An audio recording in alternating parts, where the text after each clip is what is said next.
So what strategies did you use not to give up and keep moving forward? So I rely a lot on my business partner. So my business partner, Connor, we have the same values, the same core beliefs. We believe in treating people well and taking responsibility when we make mistakes, because we all make mistakes, and there's a lot of trust in there as well. But we have very different personalities. I'm a little bit more talking fast, rah, rah, all over the place. He's much more calm, cool, and collective. So as an entrepreneur, as you kind of go through the ups and the downs, I'm the kind of guy who's focusing on the negatives and the problems and how we can fix them. And he's kind of that calm, cool, and collective rock that I can lean on, that no matter how good or how bad things are going, he's kind of that same personality. And I feel like it helps each other a lot, because from his end, he might not take some things as seriously as maybe I am when I'm freaking out about something, and vice versa. When I'm freaking out about something, he can keep me calm, cool, and collective so we can think it out logically and fix it. So I think that's been a huge advantage there. I think networking with other entrepreneurs and just learning from them, and I know you're a big fan of networking as well, you kind of hear other people's experiences, and you realize that no matter how much success someone's had, it's never just that straight line up. There's always failures along the way. And hopefully, as you talk to people and learn from them, you can learn from their mistakes so that you don't have to actually make those mistakes to learn that lesson. And same thing with reading books, which Connor and I are very passionate about. Everything you can do to gain knowledge. And also lastly, just surrounding yourself with good people, which I'm all about hiring. That's what Outsource School teaches you how to do, make really good hires. And I'm a firm believer that hiring is the key to success in business. You can't succeed if you can't hire well.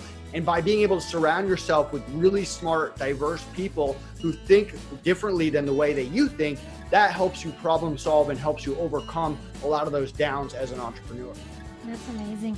You touched on very good 3 points, I would say. First, you said upgrading your knowledge. It could be through books or courses.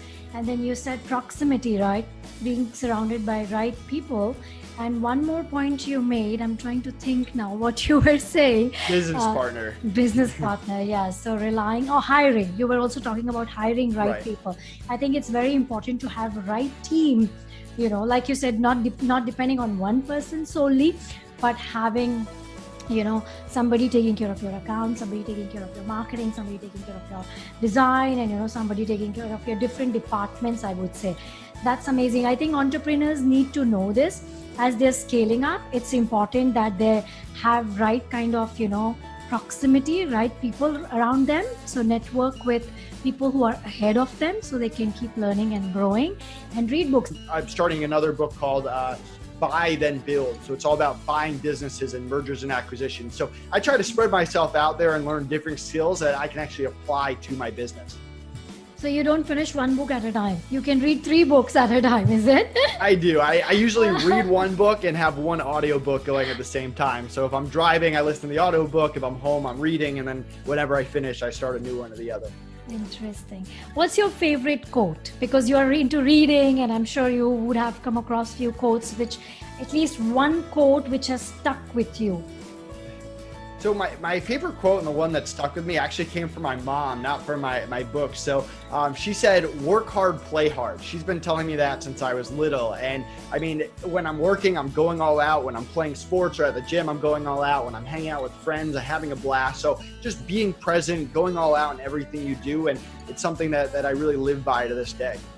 Amazing. That reminds me of my mom. She told me practice what you preach, and I'm living that because I have kids as well. So they follow me. Everything I do, doesn't matter what I'm saying, they don't listen, but everything I do is being watched, like it's like I have big boss at home, so my actions. What is one piece of advice you would give entrepreneurs? Focus on systems and processes and documenting them early on. I mean, when we went to sell FreeUp, the buyer said, how does customer service work? How does billing work? And we had 50-page SOPs that we didn't just wake up one day and write a 50-page SOP. We slowly built it up over time. And that's really what you should be doing as an entrepreneur. Every time you do something, come up with a system for it, document it, eventually hire and train. And that's the mindset you should be getting into as an entrepreneur. Pick something up, trial and error, figure it out, document it, hire someone, delegate it, pick something else up. And when you get into that mentality, that's how you scale it and eventually make your business sellable.